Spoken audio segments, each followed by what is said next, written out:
Welcome students, आज के हमारे इस लेक्चर में हम हमारे एक्सरसाइज 3.6 के क्वेश्चन नंबर 1 का फोर्थ पार्ट सॉल्व करेंगे। स्टूडेंट्स, इस पार्ट में हमारे पास दो इक्वेशंस गिवन है। हमें दोनों इक्वेशन को पहले लीनियर इक्वेशन में कन्वर्ट करना है या फिर रिड्यूस करना है और उसके बाद उसे सॉल्व भी करना है, यानी कि एक्स और वाई की वैल्यू को भी फाइंड आउट करना है। अब लीनियर इक्वेशन में रिड्यूस करना है या फिर कहीं कन्वर्ट करना है, तो ये लीनियर इक्वेशन दिखती कैसे है, जो कि होती है ax plus by plus c is equal to 0। यही तो होती है एक लीनियर इक्वेशन की स्टैंडर्ड फॉर्म। अब हमें हमारी गिवन इक्वेशन को इसी फॉर्म में रिप्रेजेंट करना है, बिकॉज देखिए कंपेयर करेंगे तो आपको अपनी गिवन इक्वेशन इस फॉर्म जैसी तो नहीं दिखाई दे रही होगी, राइट। तो आइए फिर ऐसा ही करते हैं। सबसे पहले अपनी गिवन इक्वेशन को स्टैंडर्ड फॉर्म में कन्वर्ट करेंगे। सबसे पहले देखें, ये जो 5 डिवाइड बाय x माइनस 1 है, इसे मैं ऐसे लिख सकता हूं क्या, 5 multiply 1 divide by x minus 1। ऐसा करने से कोई प्रॉब्लम नहीं होगी। सिमिलरली मैं सबके साथ ऐसा कर सकता हूं, बट ऐसा करने से कुछ ज्यादा फर्क तो नहीं आया। हमारी गिवन इक्वेशन अब भी कुछ लीनियर इक्वेशन जैसी तो नहीं दिखाई दे रही। तो स्टूडेंट्स, क्यों ना ये जो 1 डिवाइड बाय x माइनस 1, ये जो ब्रैकेट में टर्म है, क्यों ना ऐसे कुछ और लेट कर ले। Let's say 1 bye x minus 1 है p, आप कुछ भी मान सकते हैं, मैंने p लेट कर लिया। उसके बाद 1 बाय y माइनस 2 को मैं लेट कर लेता हूं q। तो जरा वैल्यूज को पुट कर दें, तो ये हो जाएगा 5p plus q is equal to 2 और सेकेंड इक्वेशन बनेगी 6p minus 3q is equal to 1। अरे वाह दोस्तों, ये इक्वेशन तो कुछ लीनियर इक्वेशन जैसी दिखाई दे रही है, बट अभी कंफर्म नहीं है। कंफर्म करने के लिए हम इसे दोबारा से कंपेयर करेंगे स्टैंडर्ड फॉर्म से, जो कि होती है ax plus by plus c is equal to 0। अब दोस्तों, स्टैंडर्ड फॉर्म में हमें क्या चीज दिखाई दे रही है कि इस स्टैंडर्ड इक्वेशन में किसी दो टर्म्स के साथ तो वेरिएबल लगा होता है, जैसे कि ax प्लस by दो टर्म्स है जहां वेरिएबल है। उसके बाद एक कांस्टेंट होता है, that is c, and right hand side में 0 भी। अब क्या यही चीज हमारी गिवन इक्वेशन में प्रेजेंट है या नहीं, ये हमें चेक करना है। तो गिवन इक्वेशन को देखें तो सबसे पहले लेफ्ट हैंड साइड में हमें कोई दो टर्म्स तो दिखाई दे रही हैं जिसके साथ एक वेरिएबल लगा हुआ है, that is p and q। अब आई नो आपके माइंड में आ रहा होगा कि यार स्टैंडर्ड फॉर्म में तो दो वेरिएबल्स हैं x और y, और यहां पर है p और q, क्या ये सही है? हाँ, बिल्कुल सही है। हम हमारे वेरिएबल को किसी भी अल्फाबेट से शो कर सकते हैं, तो कोई प्रॉब्लम नहीं है। अब उसके बाद लेफ्ट हैंड साइड में, ठीक है, दो वेरिएबल्स वाली टर्म है, बट कोई कांस्टेंट नहीं है, जैसे कि स्टैंडर्ड फॉर्म में एक c कांस्टेंट था, वो यहां पर नहीं है, तो कोई प्रॉब्लम नहीं है। कांस्टेंट ना भी हो तो भी चलेगा। उसके बाद दोस्तों, राइट हैंड साइड में 0 भी नहीं है, ये प्रॉब्लम क्रिएट कर रहा है। स्टैंडर्ड फॉर्म में राइट साइड में 0 होता है, बट गिवन इक्वेशन में राइट हैंड साइड में 0 नहीं है, और 0 होना बहुत जरूरी है। तो फिर ऐसा करते हैं, ये जो राइट हैंड साइड में 2 और 1 है, क्यों ना इसे लेफ्ट हैंड साइड पर ले जाया जाए। ऐसा करते ही ये जो हमारी गिवन इक्वेशन है, ये तो पूरी स्टैंडर्ड फॉर्म में आ चुकी है।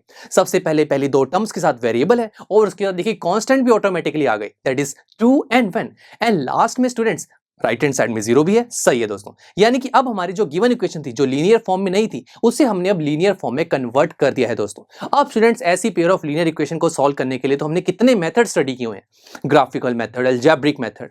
अब ग्राफिकल मेथड तो थोड़ा टाइम कंज्यूमिंग है, तो आइए अलजेब्रिक मेथड का यूज करते हैं। स्टूडेंट्स, इस मेथड के भी 3 टाइप्स होते हैं, substitution, elimination and cross multiplication method.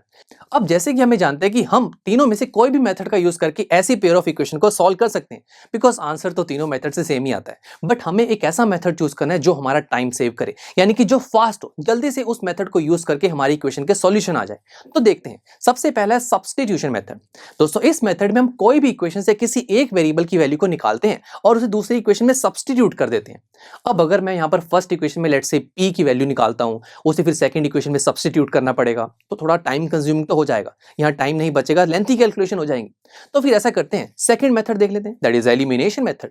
अब स्टूडेंट्स, एलिमिनेशन मेथड में हम हमारे गिवन पेयर ऑफ इक्वेशन से किसी एक वेरिएबल को एलिमिनेट करते हैं, और जिस वेरिएबल को हम एलिमिनेट करना चाहते हैं, उस वेरिएबल वाली टर्म को हम दोनों इक्वेशन में सेम बनाते हैं। जैसे कि लेट्स से मैं ये चाहता हूं कि मैं दोनों इक्वेशन में q को एलिमिनेट करना चाहता हूं, आप p को भी कर सकते हैं, ये आपकी मर्जी है। अगर मैं q को एलिमिनेट करना चाहता हूं, तो मुझे देखना होगा कि क्या ये q वेरिएबल वाली टर्म दोनों इक्वेशन में सेम है। फर्स्ट इक्वेशन में देखें तो यहां पर सिर्फ q है, सेकेंड इक्वेशन में देखा जाए तो यहां पर 3q है। तो 3q को q बनाना थोड़ा मुश्किल है, बट q को 3q बनाना बहुत ही आसान है। अगर मैं हमारी फर्स्ट इक्वेशन को सिर्फ 3 से मल्टीप्लाई कर दूं, तो q जब 3 से मल्टीप्लाई होगा तो 3q ही तो बन जाएगा। तो ठीक है, ये इजी लग रहा है मेथड, तो इसे अप्लाई कर लेते हैं। तो ऐसा करते हैं, फर्स्ट इक्वेशन को 3 से मल्टीप्लाई करेंगे, सेकंड तो एज इट इज रहेगी। जब हमने फर्स्ट को 3 से मल्टीप्लाई किया तो हमारे पास इक्वेशन बनी 15p plus 3q minus 6 is equal to 0, और सेकंड इक्वेशन तो बिल्कुल ही सेम रहेगी, बिकॉज उसको तो हमने किसी से मल्टीप्लाई नहीं किया। अब हमें q को एलिमिनेट करना है ना, तो देखिए q वेरिएबल वाली टर्म दोनों इक्वेशन में सेम हो चुकी है। अब एलिमिनेट कैसे किया जाए, आइए ऐसा करते हैं, दोनों इक्वेशन को ऐड करके देखते हैं। 15p और 6p ऐड होगा तो मिलेगा 21p, और देखिए उसके बाद 3q और 3q दोनों सेम टर्म्स हैं बट इनके साथ लगे हुए साइन अपोजिट है, ये कैंसिल आउट हो जाएंगे तो 0, और यही हम चाहते थे।